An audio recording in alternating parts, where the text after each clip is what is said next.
श्री स्वामी समर्थ. नमस्कार. मी नंदिनी. माझ्या यूट्यूब चॅनलवर तुमचं खूप मनापासून स्वागत करत आहे. तुमच्या मनातील सर्व चांगली इच्छा स्वामी महाराज पूर्ण करो ही स्वामींच्या चरणी प्रार्थना करते आणि आजच्या या नवीन व्हिडिओला सुरुवात करते.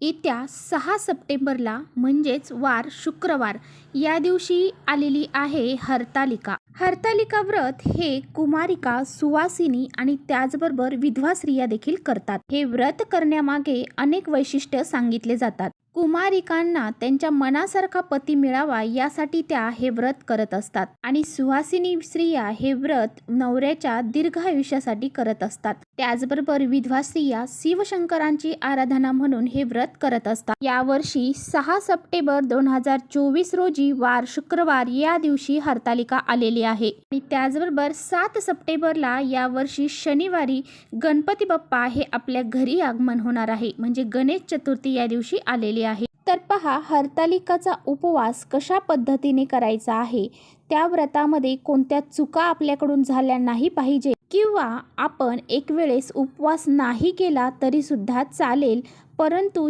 ज्या काही चुका आहेत तर ह्या जर आपण टाळल्या तर उपवास नाही केला तरी सुद्धा आपल्याला त्या व्रताचं फळ मिळू शकतं. आजच्या व्हिडिओमध्ये आपण हे जाणून घेणार आहोत की आपण जरी उपवास नाही केला तरी पण ही कोणती चूक आहे, जर ती आपण केली तर आपल्याला भरपूर मोठा पश्चाताप होईल आणि ही चूक आपण केल्यामुळे आपल्याला त्याचे परिणाम सुद्धा भोगावे लागतील. त्यामुळे पहा, आपल्याला अशी कोणती चूक आहे जी करायची नाही याबद्दलची संपूर्ण माहिती आजच्या व्हिडिओमध्ये आपण जाणून घेणार आहोत. त्यामुळे तुम्ही कुठे व्हिडिओ स्किप न करता शेवटपर्यंत नक्की बघा, जेणेकरून तुमच्यापर्यंत योग्य ती माहिती पोहोचेल. आपल्या चॅनलवर नवीन असाल तर चॅनलला सबस्क्राईब करा आणि असेच माहितीपूर्ण व्हिडिओ पाहण्यासाठी बेल आयकॉनलाही प्रेस करा, म्हणजे मी जेव्हा नवीन व्हिडिओ अपलोड करेन त्याचं नोटिफिकेशन सर्वात अगोदर तुम्हाला भेटेल आणि तुम्ही एकही व्हिडिओ मिस करणार नाही. त्याचबरोबर कमेंट्समध्ये श्री स्वामी समर्थ लिहायला देखील विसरू नका. हा व्हिडिओ आपल्या मित्रपरिवारांसोबत शेअर देखील करा. तर पहा, हरतालिकेच्या दिवशी आपल्याला लवकर उठायचं आहे. या दिवशी लवकर उठून स्नान करायचं आहे. स्नान केल्यानंतर स्वच्छ वस्त्र परिधान करायचे आहेत. हे व्रत करणाऱ्या स्त्रियांनी प्रथम आपण हे व्रत करत आहोत या व्रताचा संकल्प करावा आणि पूजा ज्या ठिकाणी करणार आहोत तर त्या ठिकाणचं जे स्थान आहे तर ते सुशोभित करावे, स्वच्छ करावे. स्त्रियांनी रेशमी वस्त्र परिधान करावे किंवा जे वस्त्र परिधान करणार आहात तर ते स्वच्छ आणि नीटनेटके असायला हवे आणि ते वस्त्र परिधान करून अलंकार घालून पूर्ण तयारी करूनच हे व्रत, ही पूजा करायला बसायचं आहे. तर पहा, आपल्याला एका पाटावरती ही पूजा मांडायची आहे. तर एका पाटावरती तुम्ही एखादं वस्त्र टाका, त्यानंतर त्यावरती एक कलश स्थापन करा. त्याचबरोबर आपण या दिवशी वाळूची शिवलिंग जे आहे तर ते तयार करत असतो. तर त्या पाटावरती तुम्ही वाळूचं शिवलिंग बनवा आणि त्यानंतर त्याची पूजा करा आणि संकल्प करून गणपती बाप्पांचं आधी पूजन करायचं आहे. त्यानंतरच बाकी सर्व देवांचं पूजन करायचं आहे आणि त्या शिवलिंगावरती पाणी, दूध, त्याचबरोबर जे काही आपण हरळ, आघाडा, त्याचबरोबर 5 फळं किंवा 5 फुलांची पानं हे आपल्याला त्यावरती अर्पण करायचे आहेत आणि पांढरी फुलं तुम्हाला या दिवशी जर भेटली तर ती तुम्हाला त्यावरती अर्पण करून विधिवत शंकर भगवानांची पूजा करायची आहे. शिव पार्वतीची आराधना करून मनोभावे आपल्या घरामध्ये सर्व जे लोक आहेत त्यांच्यासाठी प्रार्थना करायची आहे. परिवारातील सर्वांसाठी प्रार्थना करायची आहे. सर्वांना सुखी, समाधानी आणि निरोगी राहून द्या अशी प्रार्थना आपल्याला करायची आहे. त्याचबरोबर या दिवशी स्त्रियांनी एकमेकींना हळदी कुंकू लावावे. त्याचबरोबर काही वाण एकमेकींना देता आले तर या दिवशी नक्की द्यावे.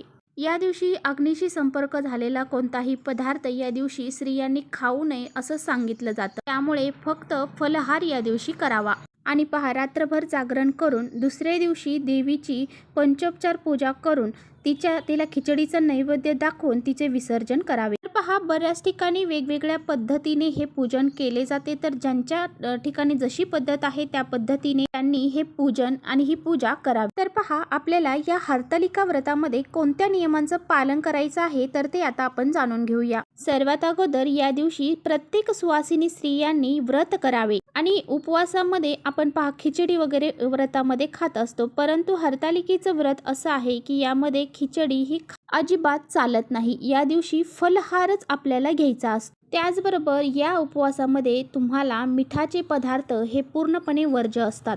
म्हणजे या दिवशी तुम्हाला खिचडी खायची नाही आहे. त्याचबरोबर वेपर्स वगैरे यामध्ये सुद्धा मीठ असतं, तर हे सुद्धा आपल्याला या दिवशी ग्रहण करायचं नाही. त्याचबरोबर तुम्ही चहा, कॉफी, दूध यासारखे पदार्थ देखील ग्रहण करू शकता.